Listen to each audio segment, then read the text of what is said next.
Nishal Maheshwari at Edelweiss Financial Services is joining in right now to take some questions. Nishal, good morning. Great to have you with us here. So what do you do with a market like this except watch it go down? And what do you think are what do you think is the trigger which led to that 4% cut on Friday? I'm asking for a trigger, not the big factors, but there's got to be something, right? Prashant, if you look at it, I think the triggers were many actually. What was rumored in the market. So obviously the overnight trigger one could have seen was the capital controls. Now obviously the government came back and very clearly defined it, saying that it is not the capital controls basically which they are looking at. So I think that got sorted out during the day, but I think the fear of capital control, rupee hitting a 62, so fear of a downgrade, obviously as the rupee goes down further, the pressure keeps on going up for the government to do something more about it, whether in terms of liquidity squeeze or increasing interest rates. So there are several triggers actually. Interestingly, if you look at it, all these triggers should have impacted the FIs much more, the DI, the domestic institutional investors as well as the foreign institutional investors. But if you look at the number that came to me as a surprise, actually FIs have only sold, I think net sellers, if I am saying it's like sub 100 crores actually, around 70 crores to be more precise. And I think it's largely domestic non-institutional sales basically which has triggered this thing. And one could put maybe NSCL as a cause for concern, and obviously the amount which is under or which is there, it's pretty large. So I think sellout is happening around that instead of the institution selling happening. Right. So non-institutional sales mainly is what you suspect basically drove markets down. But why suddenly that that much activity? So far, what we've seen is the market being just completely driven by institutions, right? And the non-institutional category would it generally react so aggressively to fears of capital controls and things like that, Nishal? So should one conclude that this is a large portion of what we saw could be forced selling because of this NSCL fiasco and things like that? That it seems to be basically. That's what I see. One of the reasons could be possible reasons, where I believe maybe the brokers involved or public at large basically have started realizing that they may not, the hole in the NSCL thing may be much larger than what market was anticipating. And since the settlement is going to be over a period of time, people are asking their money back. So I think the selling is happening across. And since one selling leads to another one, and then there was general panic about the capital controls and FIs reacting much more negatively, which they didn't. So I think that led to this kind of a sellout by the domestics, and I believe it's largely prop selling, possibly HNI selling also. So I think that has cost more, because the numbers otherwise say the totally different story. Domestic institutions were buyers of more than 500 crores. Foreign institutional investors were sellers only of less than 100 crores. That couldn't have caused this kind of panic on the market, what was there.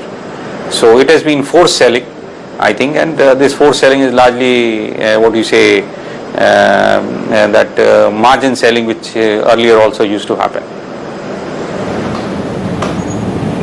Right. I mean, in for whatever it is worth, Nishal, can one say that if that is the case, examining the causes behind Friday's 4% cut, I mean, it should come as a bit of comforting news to many watching the tape and watching prices, because that would suggest, well, that's maybe a one-time thing, or do you think, I mean, one shouldn't take heart from that?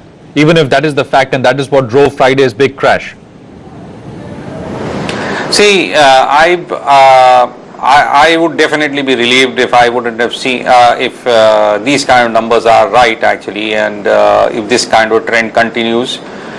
Because see, the domestic selling, if it is forced selling, then it would be temporary. And institutions not losing faith on India, I think that's a very big positive. If that continues sooner or later, because the kind of selling which we've seen very, very aggressive has driven quite a few stocks into good value zones. Now, as and when the tide turns, I think this could be good stocks to be picked up. Now, provided that the institutions have not lost their faith on India. So I think that is a more positive thing to look at it. From these numbers, that it may be only temporary selling which is happening, and institutions will come back and start buying into it.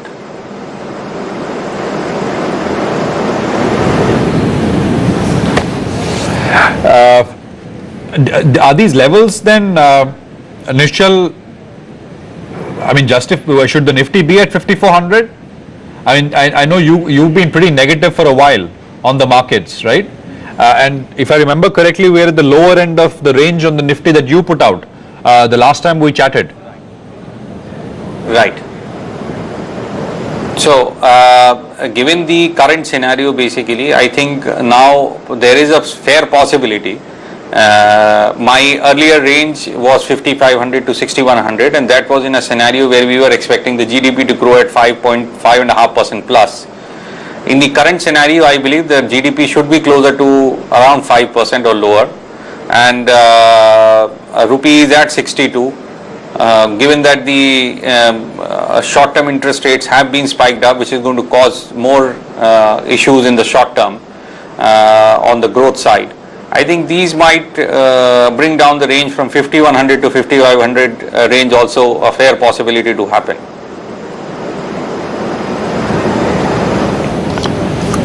So basically there is more downside, Nischal, that's what you're saying, right?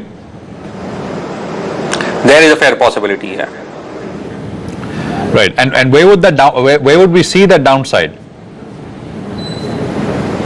I think still the banking sector is one basically which should get impacted much more than anything else. But obviously all the top end stocks which have been holding for a while will also see a sell-out happening. Whether it is but they would be relatively in a better situation. But absolutely, if the market goes down from 5,500 to maybe 51, 5,200, definitely that selling out across the board will be seen. But banking would be one of the major problem areas, basically, if I see it.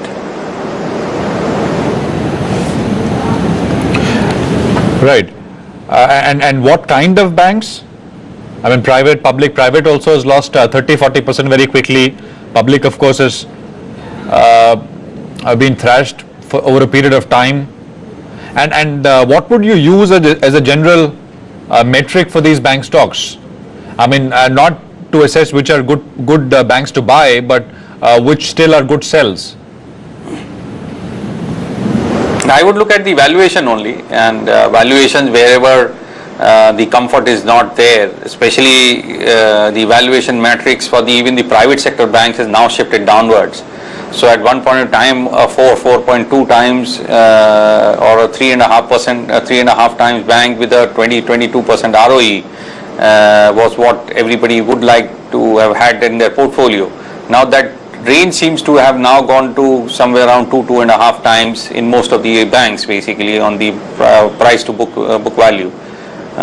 So I think so HDFC Bank will still quote at a premium, but the base of the base itself of the banking sector, especially in the private side, has come down. What was 2.5 times was a good number. I think that is shifted to 1.5 times. So 1.5 times will become the base, and over that a premium should be quoted and discount should be quoted there.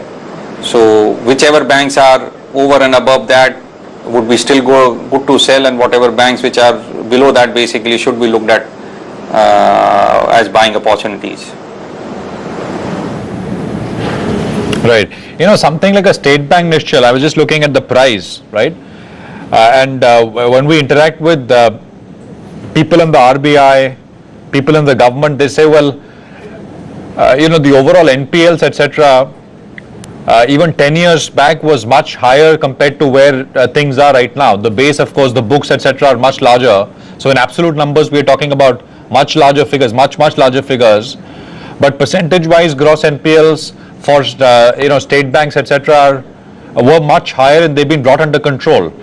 So the situation is not as bad as it was, you know, in the 90s or early 2000s, etc. So things are manageable. I'm looking at the SBI stock chart here on my screen. SBI in 2001 fell 75%. It lost 75% of its value. It is one of those periods when I think NPLs were pretty high, 15% plus. I'm talking about the total impairment at banks, restructuring plus other stuff, plus NPLs, gross NPLs. Do you think, I mean, there could be significant downside in things like State Bank if we were to get to those levels of non-performing loans, etc.? See, if you go back and look at 96-99 period, when especially on the 99 side, 97-98, we had this Asian crisis, and the way Indian markets reacted at that point of time, the RBI actually went ahead and increased the repo rate by 200 basis point and a CRR by 50 basis point. I think over a period of time, the currency stabilized at around 42, but the whole turmoil was much shorter actually. So you had these issues basically, but the turmoil was shorter. But that one spike which the RBI did basically and changed the whole thing onto an inverted rate cycle kept on increasing the NPAs for the banks for the next 2.5 to 3 years. So it happens on a longer time frame basically. So that the spike which RBI has created now again on the shorter term side, I think those impacts you are not going to see immediately, but those impact will continue to remain with the bank for the next 2.5 years. So I believe that is where the pain will continue. So to come out of this pain, it will take much longer now than what people would have anticipated. Now coming back to State Bank's valuation, I think valuations are fair basically. I don't see that there is substantial downside from here as far as State Bank is concerned. Now on a quarterly basis, numbers may be missed and all that, and that may put pressure on the stock. But I believe there is not much downside on for State Bank. What about stocks where you know, FIIs are overweight big time? You know, a few IT, few pharma names, the HDFC Group names. I mean, you get the gist, right? Is there a risk there, or you think, I mean, they are still the safer places to both look for capital appreciation and places to hide? See, that was the call basically that people expected that on Friday when this fears came of capital control and downgrades and all that, the FIs would come and sell heavily into these stocks because that is what they own right now. But the call remains to be that if FIs have not turned negative on India basically because of capital controls or anything else, and RBI and the government has been very categorical in saying that they are not doing anything to do anything about capital control. This is largely to be looked at capital outflows, especially for the domestic companies. So I think if FIs take assurance from that, basically if they do not turn negative on India, then I don't see these valuations going away in a hurry.